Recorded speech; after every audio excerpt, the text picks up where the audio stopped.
Anda kembali di Sidosore. Polisi memeriksa nakoda dan 5 ABK kapal motor 3 Putra yang kecelakaan di perairan Malabero hingga menyebabkan 7 wisatawan tewas. Selain itu, aktivitas wisata 3 Putra ke Pulau Tikus Bengkulu juga menghentikan sementara.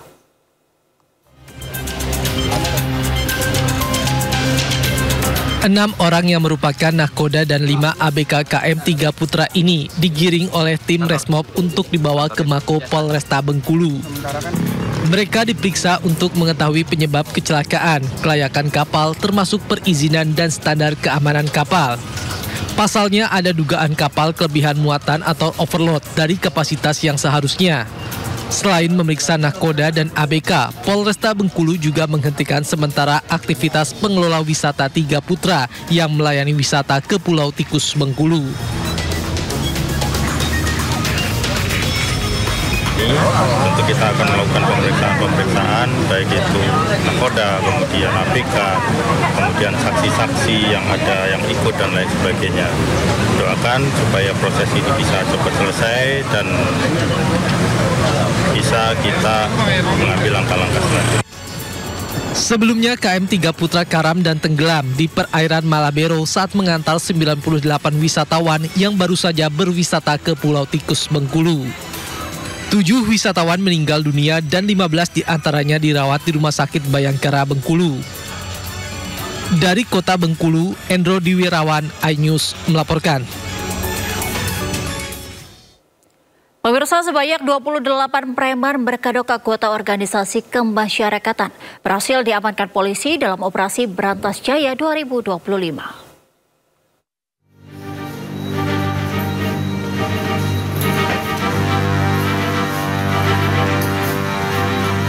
Perang terhadap aksi premanisme di ibu kota terus digaungkan jajaran Polres Metro Jakarta Pusat. Dari hasil operasi Berantas Jaya 2025 yang digelar petugas Satreskrim Polres Metro Jakarta Pusat selama 3 hari, sebanyak 28 preman berkedok anggota ormas diamankan. Setelah dilakukan pemeriksaan, 9 diantaranya ditetapkan sebagai tersangka karena terbukti melakukan pemaksaan dan pemerasan. Modus yang dilakukan meminta uang jasa parkir secara paksa kepada pemilik kendaraan dengan jumlah yang tak wajar, yakni Rp20.000 hingga Rp30.000. Mereka bahkan tak segan-segan mengancam korbannya jika tak mau memberikan uang sesuai permintaan. Pemaksaannya untuk memberikan uang antara Rp20.000 dan lebih dari itu. Dan dari alat bukti yang berhasil kita sita, itu ada uang sekitar Rp980.000 dan juga penertiban baliho, spanduk, dan bendera itu sekitar lebih dari 200 ke 300 lembar. Salah seorang anggota ormas mengaku terpaksa menjadi juru parkir liar karena bisa memperoleh penghasilan yang menggiurkan hingga Rp7 juta per bulan. Per bulan dapat berapa dari parkiran? Kan nggak setiap hari di parkiran, Pak. Ketika saya kerja. Jadi nggak ke parkiran. Ya, kira-kira berapa per bulan? Ya sekitar 6-7 dapat. 6-7 juta. Petugas menegaskan akan terus menindak tegas aksi premanisme dan tidak akan memberikan ruang kepada para preman demi memberikan keamanan dan kenyamanan kepada warga Jakarta. Dari Jakarta, Rani Sanjaya, iNews melaporkan. Pemerintah akan menindak tegas premanisme berkedok ormas yang kerap meresahkan dan mengganggu iklim investasi. Pemerintah membentuk Satgas Terpadu Operasi Penanganan Premanisme dan Ormas Meresahkan.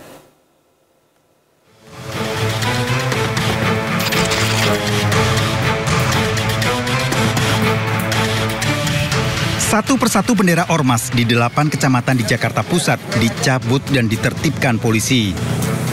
Seratusan bendera-bendera ormas ini terpasang di pagar pembatas jalan, pohon, halte bus, hingga jembatan penyeberangan orang.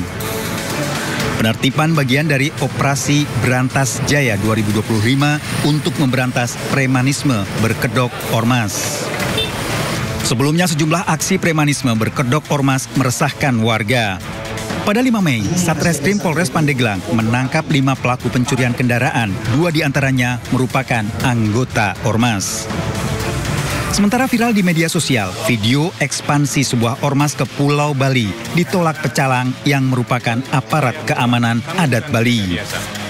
Penolakan didasarkan kekhawatiran akan mengganggu tatanan kehidupan masyarakat Bali dan pecalang selama ini sudah berjalan efektif dengan dukungan desa adat. Bahkan pertengahan Januari, bentrok antara ormas di Blora, Jawa Tengah sempat membuat warga resah. Mencegah aksi premanisme berkedok ormas yang dinilai meresahkan, pemerintah membentuk Satgas Terpadu Operasi Penanganan Premanisme dan Ormas. Terlebih sudah ada keluhan terganggunya iklim usaha dan investasi. Di antaranya kan mengenai penegakan aturan-aturan yang sudah ada ya. Sebetulnya dalam aturan-aturan itu mengenai keormasan, kan ada yang badan hukum, ada yang terdaftar, ada yang tidak terdaftar. Nah, kalau yang badan hukum terdaftar itu yang melakukan penindakan adalah kalau ada terjadi pelanggaran hukum, itu adalah dari Kementerian Hukum. Presiden telah memerintahkan aparat untuk menindak tegas aksi premanisme berkedok ormas. Ya, mudah-mudahan dengan kita sudah melakukan action ini, tidak ada orang yang mencoba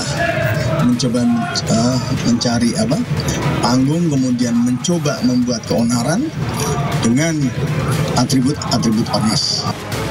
Aksi premanisme dinilai menjadi hambatan serius bagi target pembangunan yang telah digariskan Presiden Prabowo. Tim Liputan iNews melaporkan. Presiden Prabowo Subianto resah atas aksi premanisme yang mengatasnamakan ormas. Selain pembentukan Satgas, pemerintah akan mengencarkan pembinaan terhadap ormas. Presiden, pemerintah betul-betul resah dan beberapa hari yang lalu beliau berkoordinasi dengan Jaksa Agung, berkoordinasi dengan Pak Kapolri untuk mencari jalan keluar terhadap terutama pembinaan terhadap teman-teman ormas supaya tidak mengganggu iklim usaha dan mengganggu keamanan ketertiban masyarakat. Kalau memang ditemukan tindak-tindak pidana ya sanksi. Kita ke informasi lainnya, pemirsa, kasus keracunan makan bergizi gratis terjadi di sejumlah daerah. Berikut data keracunan MBG yang terjadi di sejumlah daerah. Pada bulan Januari 2025, keracunan terjadi di 2 daerah berbeda. Di Nunukan, Kalimantan Utara, 30 siswa SD dan SMA mengalami diare serta mual usai mengonsumsi ayam kecap yang menjadi menu MBG di sekolah. Sementara di Sukoharjo, Jawa Tengah, ada 40 siswa SD yang mengalami mual dan muntah setelah menyantap menu dengan ayam yang berbau tak segar. Di Sumba Timur, Nusa Tenggara Timur, 29 siswa mengeluh mual, muntah dan pusing, serta sakit perut usai menyantap hidangan MBG. Di Pandeglang, Banten, 28 siswa SD juga mengalami gejala keracunan. Di Takalar, Sulawesi Selatan, 12 siswa di 3 sekolah dasar mengalami mual, muntah dan pusing usai menyantap menu MBG. Kasus paling banyak terjadi pada bulan April. 60 siswa SD di Batang, Jawa Tengah alami mual dan sakit perut. Kasus paling banyak terjadi di Jawa Barat, 165 siswa SMP dan SMA alami gejala keracunan. Di Bombana, Sulawesi Tenggara, 60 siswa alami gejala keracunan usai mencium bau tak sedap dari paket MBG. 342 siswa SMP di Kota Bandung keracunan setelah mengonsumsi paket MBG. Di Tasikmalaya, 400 siswa TK, SD hingga SMP alami gejala keracunan. Di bulan Mei, 121 siswa PAUD dan SMA di Kabupaten Pendukal Aba, Plematang Ilir, Sumatera Selatan keracunan. Hasil penyelidikan sementara penyebabnya adalah makanan dimasak lebih awal. Dan terbaru, 210 siswa TK hingga SMA di Bogor alami gejala keracunan, puluhan diantaranya dirawat di rumah sakit. Tim Liputan iNews melaporkan. Hasil uji laboratorium menu makanan bergizi gratis yang menyebabkan 223 orang diduga keracunan di Bogor menunjukkan cemaran bakteri. Sementara belasan siswa yang diduga keracunan hingga kini masih dirawat di rumah sakit.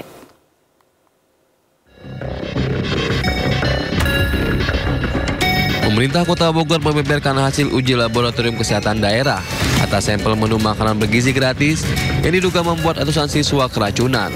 Hasilnya, ditemukan bakteri jenis Salmonella dan E. coli dari telur ceplok berbumbu dan tumis tahu toge.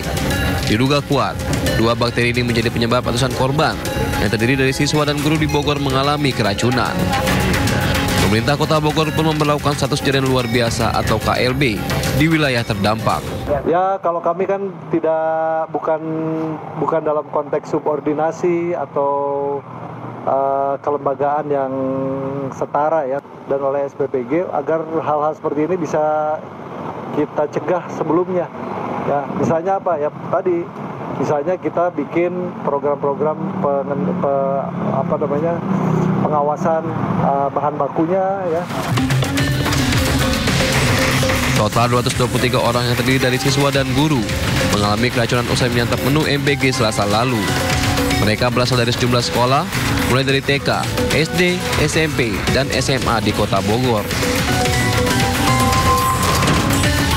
Dari Bogor, Jawa Barat, Andi Firmansyah, iNews melaporkan. Sementara itu, Kepala Badan Gizi Nasional Dadan Hindayana akan mengevaluasi pelaksanaan makan bergizi gratis secara menyeluruh. Pihaknya akan melakukan pelatihan rutin dan penyegaran terhadap seluruh satuan pelayanan pemenuhan gizi atau SPPG. Dari kejadian di Cianjur, kemudian di Bandung, di Tasikmalaya, dan Bogor. Ini adalah SPPG yang sudah mulai beroperasi dari Januari. Kan awalnya kami berpikir yang barulah yang akan seperti ini karena kurangnya pengalaman. Tapi dari kejadian ini justru yang sudah lama. Nah, oleh sebab itu kami melihat bahwa setelah 3 bulan kami harus melakukan penyegaran ulang kepada para penjamah makanan. Jadi kami akan melakukan pelatihan rutin terkait dengan peningkatan kualitas makanan, pemilihan bahan baku dan sebagainya. Jadi itu langkah-langkah yang kami akan lakukan, dan kami sudah minta kepada SPPG sekarang sudah mulai meningkatkan lagi kewaspadaan, peningkatan fasilitas dan juga kita lakukan. Kita ke informasi selanjutnya, lapor Gubernur Deddy Mulyadi dan akan dibawa barak TNI menjadi ramai di media sosial. Hal tersebut digunakan orang tua untuk mendisiplinkan anaknya. Yang anak-anakku nggak mau mandi. Nggak mau mandi. Siapa yang anak-anakku nggak mau makan? Nggak mau makan. Ayo, siapa yang nggak mau tidur? Nggak mau tidur siapa juga, yang susah bangun? Ayo, siapa yang nggak mau ke sekolah? Ini juga nih, Pak. Anak perempuan ini terlihat ketakutan saat sang ibu menunjukkan video Gubernur Jawa Barat Deddy Mulyadi yang sedang membahas anak nakal. Ia semakin panik ketika dalam video Demul berkata akan menjemput anak nakal yang tak patuh dengan orang tua. Makan, dia, Pak. Malas ke sekolah, awas loh. Pak Gubernur datang nanti ke rumahnya ngejemput. Anak ini akhirnya menangis karena tak mau dijemput Demul dan takut dibawa ke barak militer. Jangan main HP ya. Sekali lagi, jangan main HP. Nanti kalau main HP terus nggak bisa dilarang, marah-marah sama papa dan mamanya, papi dan maminya. Tak ketinggalan, orang tua yang anaknya terlalu sering bermain HP juga menggunakan video Demul untuk mendisiplinkan sang anak. Diambil nih, yang cantik dan yang gantengnya dibawa nanti. Ayo. Anak perempuan ini pun terlihat ketakutan dan tak mengaku kalau ia sering bermain handphone. Kang Deddy datang ke sana. Enggak main HP. Pak Deddy, nyok HP Pak Deddy. Nah, kalau nyok HP.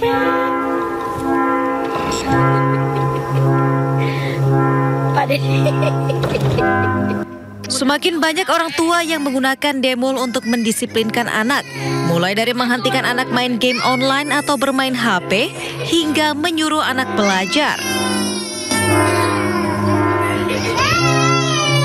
Siapa yang anak-anakku nggak mau mandi? Si Zio sama si Raja. Anak-anakku nggak mau makan. Nih si Zio nih Pak nih yang nggak mau makan.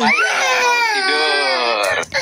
Dua bocah lelaki ini juga menangis karena diadukan ke Demul akibat susah mandi dan makan. Yang jajan terus. Kalau disuruh tidur ya. Awas ya. Kalau sampai melawan orang tuanya. Tuh, nggak boleh melawan. Setelah diperlihatkan video Demul, kedua bocah ini pun menurut. Mau. Si Raja sama Jo.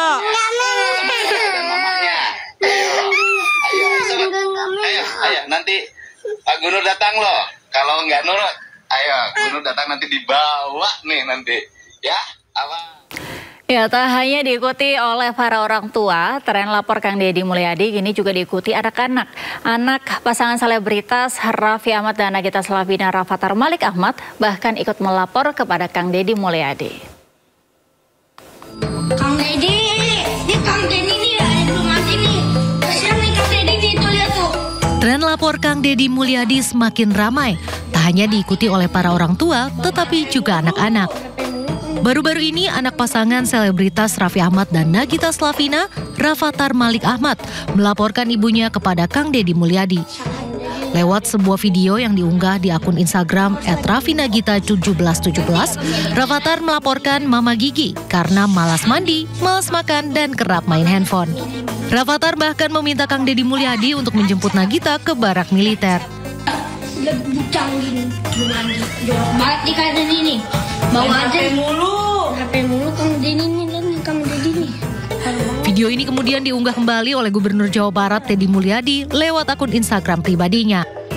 Unggahan ini pun langsung mengundang beragam komentar dari netizen. Lagi minum kopi di sana, tapi nanti ke militer aja, ke militer nih. Seperti diketahui, program barak militer yang diinisiasi oleh Deddy Mulyadi diterapkan untuk remaja bermasalah dan bertujuan untuk membentuk karakter disiplin, mandiri, serta mengembalikan jati diri remaja sebagai generasi penerus bangsa. Meski menuai pro dan kontra, program ini mendapat perhatian dari banyak pihak, bahkan menjadi viral di media sosial hingga muncul tren lapor Kang Deddy Mulyadi.